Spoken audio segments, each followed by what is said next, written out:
Hello, my name is April and welcome to my channel. I've been on a journey to get healthy since last November the 4th, and I've lost a total of 55.3 pounds since I started. And I had a weekly loss of zero point 0.7. It was a little bit disappointing for me this week. Was actually down more yesterday, and my meals were all within calorie range, and so I'm not sure what happened. I actually thought I was going to be down more today because I was really busy yesterday, and I did some mowing, manual mowing in the ditches, and I was sweating so much. And my Fitbit said I burned over 400 calories, and I did aerobic walking last night, and I had in over 13,000 steps. So I'm not really sure how I gained from Thursday to Friday morning when I stayed within calories and exercise, but next week will be better. And at least I am this much closer to my next milestone of 60 pounds. My meals this week were pretty much the same as for me all week. I tend to eat the same things. It's kind of boring a little bit actually, but at least it's consistent for me and it keeps me on track of knowing things. So kind of rotate every couple weeks of what I eat.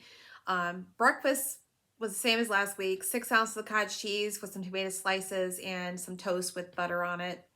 Saturday and Sunday, I had 1 egg with 3 ounces of ham and whole wheat toast with salsa on it. Kind of made like a sandwich out of it.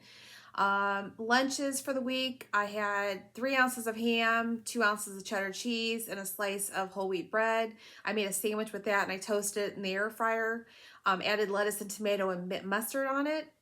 On Saturday and Sunday, did a little bit different. I just had 3 ounces of chicken, a half a baked potato with a salad. I did put sour cream and butter on my baked potato, and then because we had gone out to eat, so I saved my leftovers and ate that the next day for lunch too.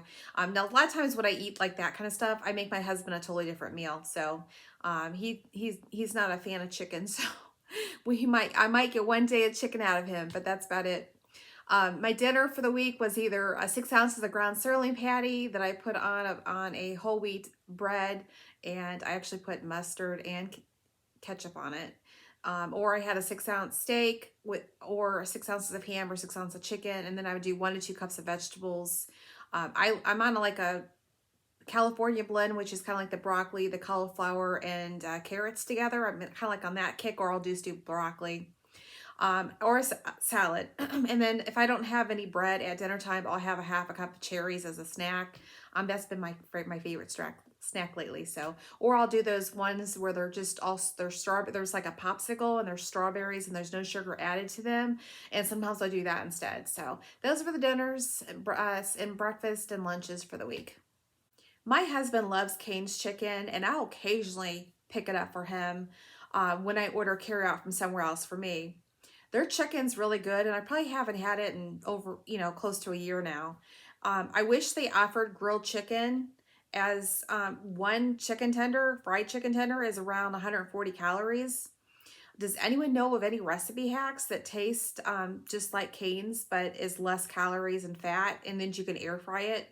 I looked online and I couldn't really find anything. I was told that you can order the chicken without breading and it would still cut the calories almost in half, but I never tried it because it's still fried in oil and I really didn't want fried. I'd rather have it grilled. I read online that some people are saying that the Cane soaks their chicken overnight in buttermilk, and I've heard of other restaurants doing that too. And also they said the ingredients online is in their breading is the breadcrumbs, paprika, and onion and garlic powder. So I think I might try soaking chicken in buttermilk and then skip the breadcrumbs, or I might just lightly sprinkle breadcrumbs and then add the spices on top of it and air fry it and see how that works. It's all about finding healthy substitutions and that still taste good. So I'm going to try it out and see how it works. I made a dessert for my husband this week that was similar to last week. I took 1 container of sugar-free Cool Whip that was thawed. I added it to a bowl and stirred in 1 package of sugar-free cheesecake pudding. No milks added, just the powder. And I stirred in 1 tablespoon of strawberry protein powder. And I added 3 crumbled shortbread cookies that were sugar-free, and I stirred that together. Refrigerate that overnight. It's simple, it tastes good, and it's a good substitute for cheesecake without the added sugar. We've had beautiful weather all week, so I was able to get outside and do some walking. In the evenings, I did do either Grow with Joe exercise videos or the Leslie Sansone walking videos with my husband in the evening while he walked on the treadmill.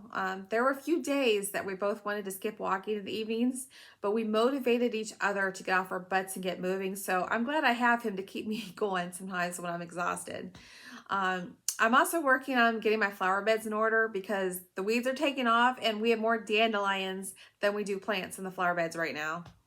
I finally purchased some tomato and pepper plants to get planted in my 5-gallon buckets I bought a while ago. That way I'll have fresh vegetables this summer. I plan on going back to Home Depot or Lowe's to see what they have in stock there.